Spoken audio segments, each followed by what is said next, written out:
Chapter 13. A Ghostly Evening. One evening, a week later, Anne decided to run over the fields to the house up the brook for an informal call. It was an evening of gray fog that had crept in from the Gulf, swathed the harbor, filled the glens and valleys, and clung heavily to the autumnal meadows. Through it the sea sobbed and shuddered. Anne saw Four Winds in a new aspect and found it weird and mysterious and fascinating, but it also gave her a little feeling of loneliness. Gilbert was away, and would be away until the morrow, attending a medical powwow in Charlottetown. Anne longed for an hour of fellowship with some girl-friend.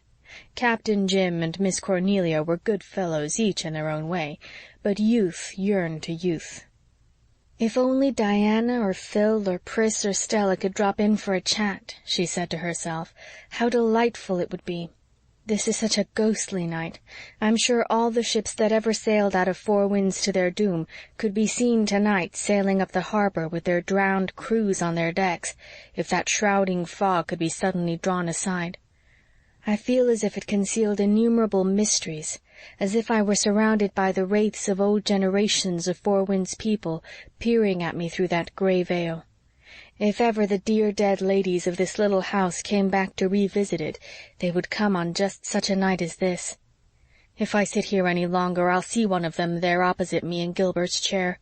This place isn't exactly canny tonight. Even Gog and Magog have an air of pricking up their ears to hear the footsteps of unseen guests. I'll run over to see Leslie before I frighten myself with my own fancies, as I did long ago in the matter of the haunted wood. I'll leave my house of dreams to welcome back its old inhabitants. My fire will give them goodwill and greeting.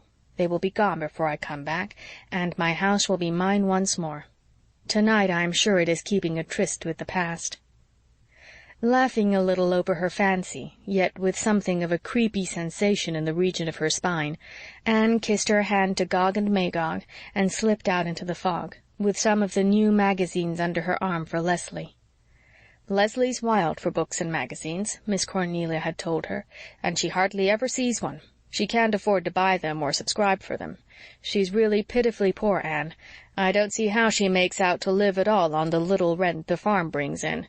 She never even hints a complaint on the score of poverty, but I know what it must be. She's been handicapped by it all her life. She didn't mind it when she was free and ambitious, but it must gall now, believe me. I'm glad she seemed so bright and merry the evening she spent with you. Captain Jim told me he had fairly to put her cap and coat on and push her out of the door. Don't be too long in going to see her, either. If you are, she'll think it's because you don't like the sight of Dick, and she'll crawl into her shell again. Dick's a great big harmless baby, but that silly grin and chuckle of his do get on some people's nerves. Thank goodness I've no nerves myself. I like Dick more better now than I ever did when he was in his right senses, though the Lord knows that isn't saying much.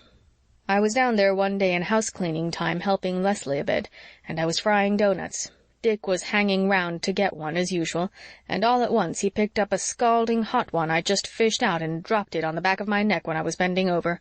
Then he laughed and laughed.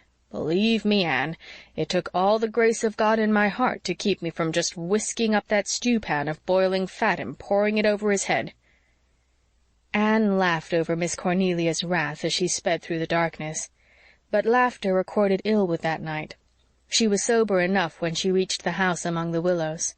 Everything was very silent. The front part of the house seemed dark and deserted, so Anne slipped round to the side door, which opened from the veranda into a little sitting-room. There she halted noiselessly.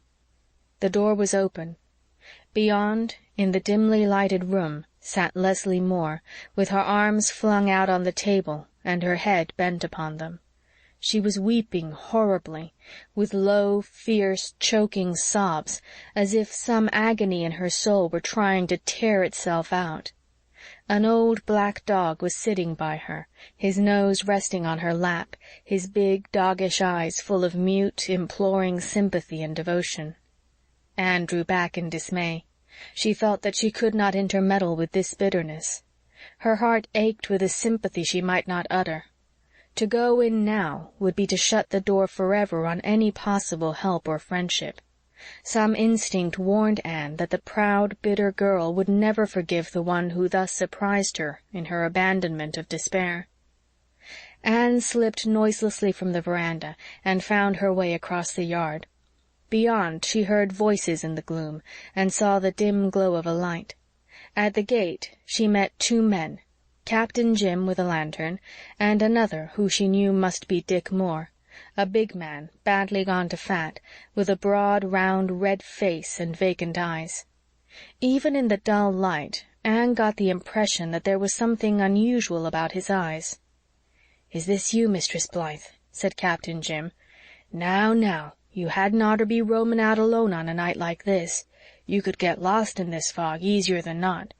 Just you wait till I see Dick safe inside the door, and I'll come back and light you over the fields. I ain't going to have Dr. Blythe coming home and finding that you walked clean over Cape LaForce in the fog. A woman did that once, 40 years ago." "So you've been over to see Leslie," he said when he rejoined her. "I didn't go in," said Anne, and told what she had seen. Captain Jim sighed. Poor little girl. She don't cry often, Mistress Blythe. She's too brave for that.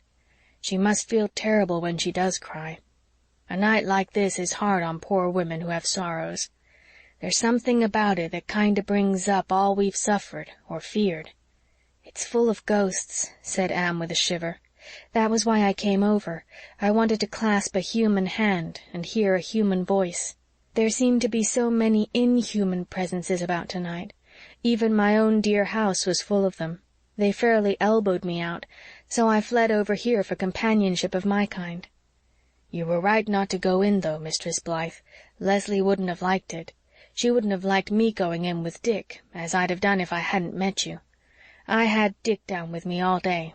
I keep him with me as much as I can to help Leslie a bit." "Isn't there something odd about his eyes?" asked Anne. "You noticed that?" "Yes. One is blue and t'other is hazel. His father had the same. It's a Moore peculiarity. That was what told me he was Dick Moore when I saw him first down in Cuby. If it hadn't have been for his eyes, I mightn't have known him, with his beard and fat. You know, I reckon, that it was me found him and brought him home. Miss Cornelia always says I shouldn't have done it, but I can't agree with her. It was the right thing to do, and so 'twas the only thing. There ain't no question in my mind about that. But my old heart aches for Leslie. She's only 28, and she's eaten more bread with sorrow than most women do in 80 years. They walked on in silence for a little while. Presently Anne said, "Do you know, Captain Jim, I never like walking with a lantern. I always have the strangest feeling that just outside the circle of light, just over its edge in the darkness, I'm surrounded by a ring of furtive, sinister things, watching me from the shadows with hostile eyes. I've had that feeling from childhood. What is the reason? I never feel like that when I'm really in the darkness, when it is close all around me. I'm not the least frightened." "I've something of that feeling myself," admitted Captain Jim. "I reckon when the darkness is close to us it is a friend, but when we sort of push it away from us, divorce ourselves from it, so to speak, with lantern light, it becomes an enemy. But the fog is lifting. There's a smart west wind rising, if you notice. The stars will be out when you get home." They were out, and when Anne re-entered her house of dreams, the red embers were still glowing on the hearth, and all the haunting presences were gone. End of chapter 13.